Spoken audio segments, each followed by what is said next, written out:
Well, Amazon has done it. Amazon has ended my textbook journey. To be specific, they have ended my journey to get approved in certain popular textbooks. In this video, I'm going to share with you some of the things that I've learned about getting ungated in Amazon categories along the way. My name is Manny, and this is Manny's Book Bag. Hey everybody, it's Manny. I'm back with another video. I hope everybody's having a great week. I hope you're getting things done, making some money. Sales are starting to tick up a little bit. Get those textbooks in because it's going to be a fantastic August. This morning, I finally got a response from Amazon and a decision on my application to get approved for certain popular textbooks. Spoiler alert! It wasn't good.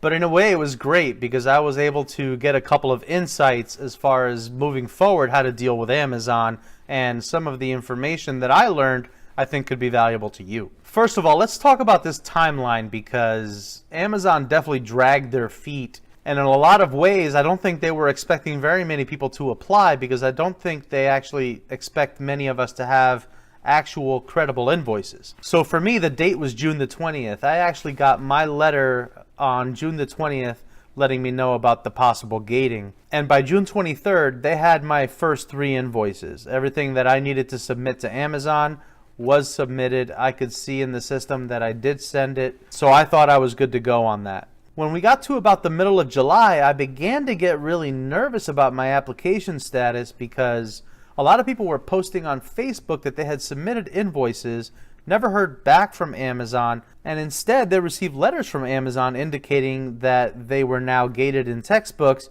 because they never heard back from them. I was getting ready to send Amazon another communication asking for status of application when I finally received a response on July 13th. It wasn't a decision, it was actually a request for more information. Amazon wanted additional invoices. They wanted at least 2 more invoices covering 10 units. That same evening, I sent Amazon another 4 invoices covering over 20 units. And just like the first set of invoices, these 4 invoices also included sales that were Amazon to Amazon flips, specifically purchased from Amazon. All of the invoices that I submitted to them were all of the items that I bought directly from Amazon warehouse deals. I wasn't expecting these to be the path to approval, but I wanted to make sure that Amazon could verify themselves, since I started to figure out that the biggest reason for rejection of invoices was that they could not verify the information of the distributor. But still, as far as I was concerned in terms of getting this application completed,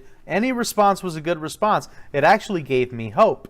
You mean not good like 1 out of 100?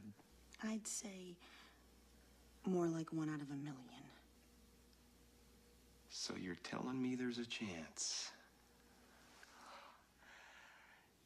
Yeah!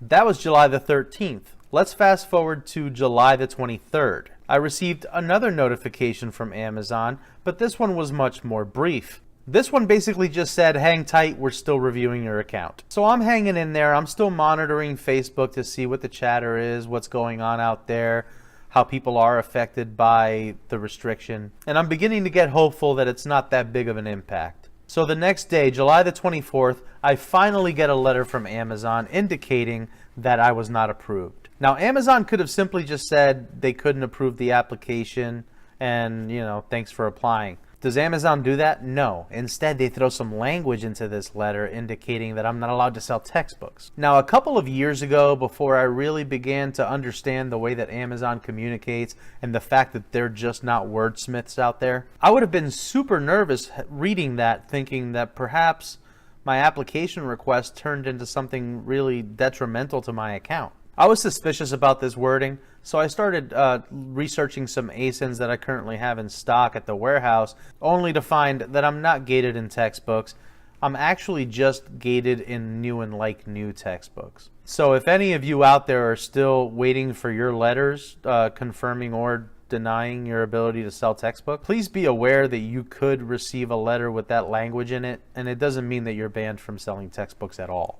Now, one thing that I am thankful for was that around the time of like the 19th, I stopped worrying about it and I sent all my textbooks in for August. Now, along with this whole process, I learned a couple of things that I'm going to actually use moving forward. First things first, if you are in the habit of doing Amazon to Amazon flips, it's a great way of making money, but don't count on those to get you approved in the eyes of Amazon if Amazon just doesn't want to approve people. When Amazon reviews certain categories in the future, they are going to want actual invoices from wholesalers and or approved distributors. Amazon does not necessarily view themselves as being in the wholesale business, so they don't necessarily see invoices from them as proof of stability within those ASINs. I think another thing that we all learned was that not all categories are created equal. One of the reasons why so many of us became particularly nervous about these textbook notifications was how the music category gating went down. Not only did the process seem extremely similar as far as a similar type of letter as well as the vagueness of what popular music was, but when those restrictions hit in the CD category, it was actually extremely painful for a lot of sellers. A lot of sellers reported widespread amounts of inventory going into stranded inventory, along with a large number of restrictions on CDs that they used to be able to sell before. So there was that little bit of nervousness that this textbook gating might actually end up being a really big deal. Is it a really big deal? No. It looks like it only affects new and like new textbooks. So if you're like myself and you didn't sell new or like new textbooks to begin with, it actually has zero impact on you.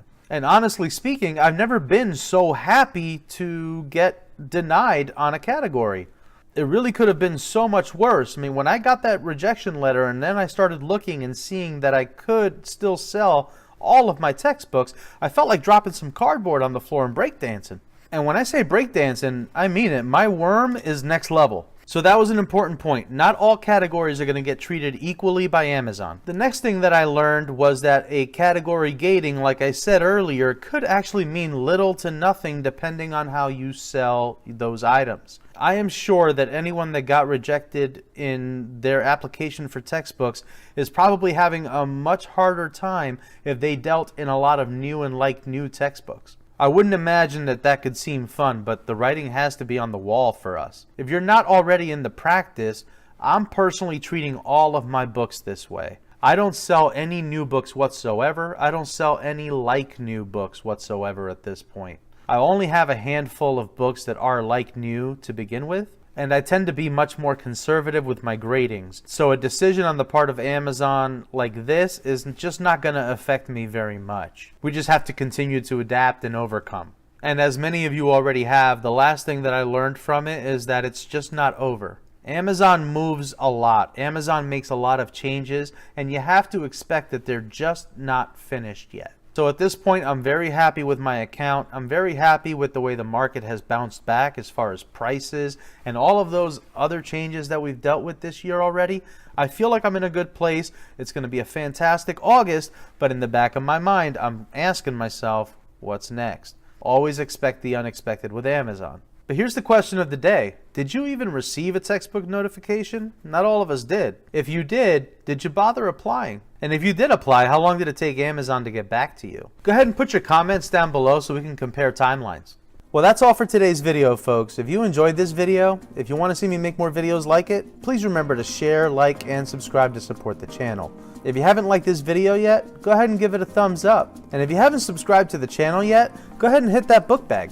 And while you're there, hit those bell notifications. That's going to set you up with the notifications so that you know when new videos drop. Till next time, let's go make some money.